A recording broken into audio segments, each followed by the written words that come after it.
اعوذ باللہ من الشیطان الرجیم بسم اللہ الرحمن الرحیم الحمد للہ رب العالمین وصلی اللہ علی محمد وآلہ الطاہرین اللہم صل علی محمد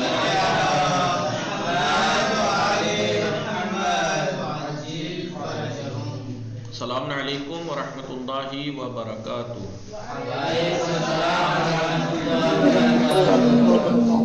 خیریت سے آپ سب لوگ ٹھیک ہیں؟ الحمدللہ الحمدللہ۔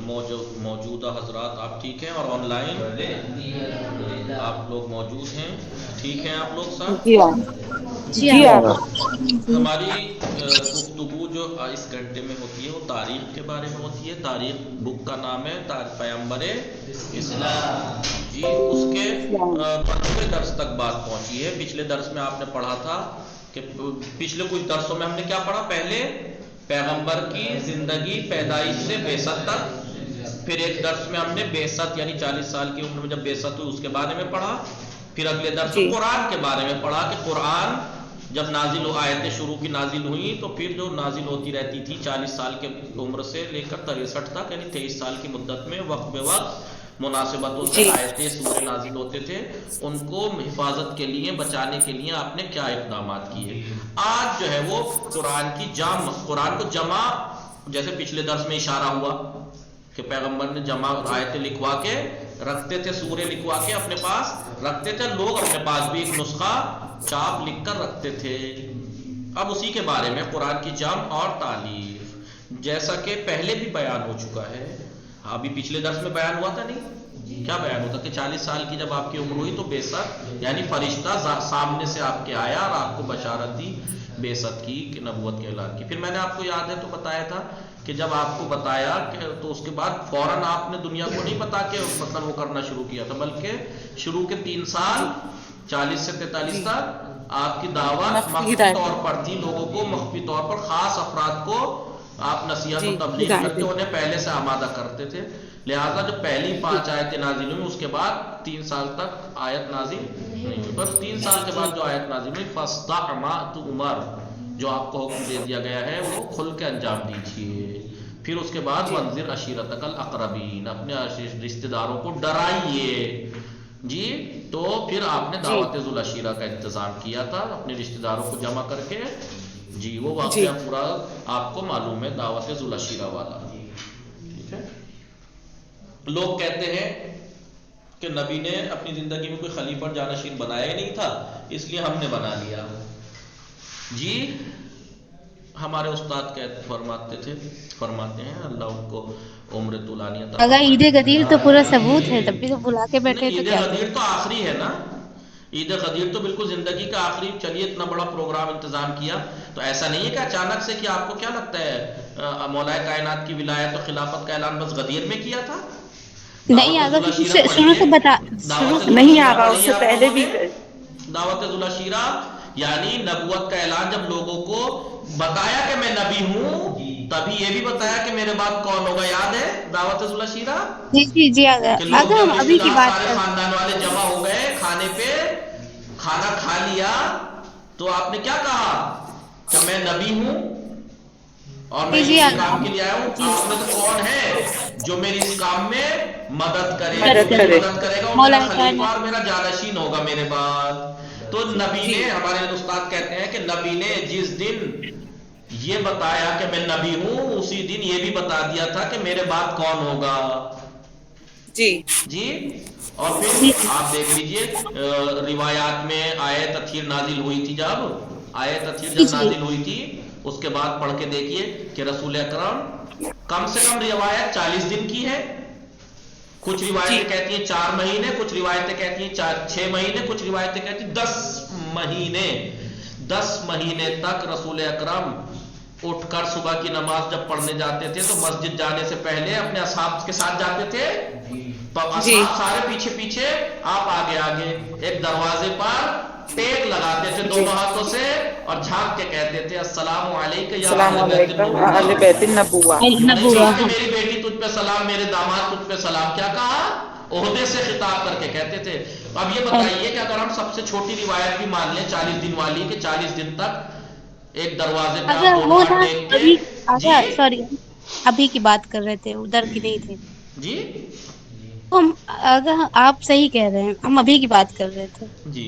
تو اب بتائیے کہ جس دروازے پہ نبی نے کم سے کم 40 دن مانی ہے، ورنہ زیادہ تر روایتیں 4 اور 6 مہینے کہتی ہیں، 10 مہینے بھی کہتی ہیں.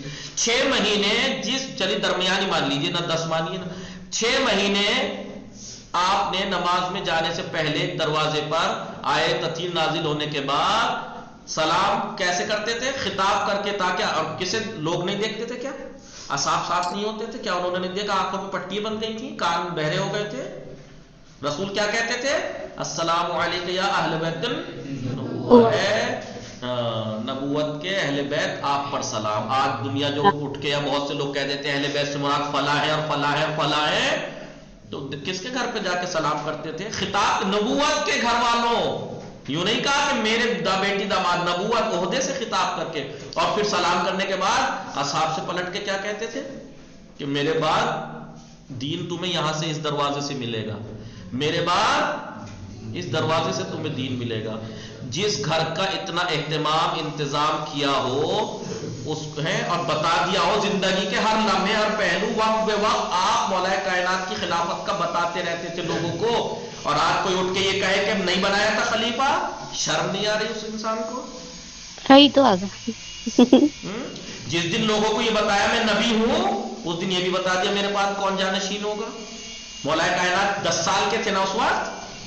کتنے بڑے تھے؟ جی جی 10 سال کے. 10 سال کے تھے نا جب آپ نے دعوت ذوالعشیرہ ایک دن کی. ذوالعشیرہ میں 10 سال کے. جی پہلے تو کیا کہا؟ کوئی ہے جو میری اس کام میں مدد کرے؟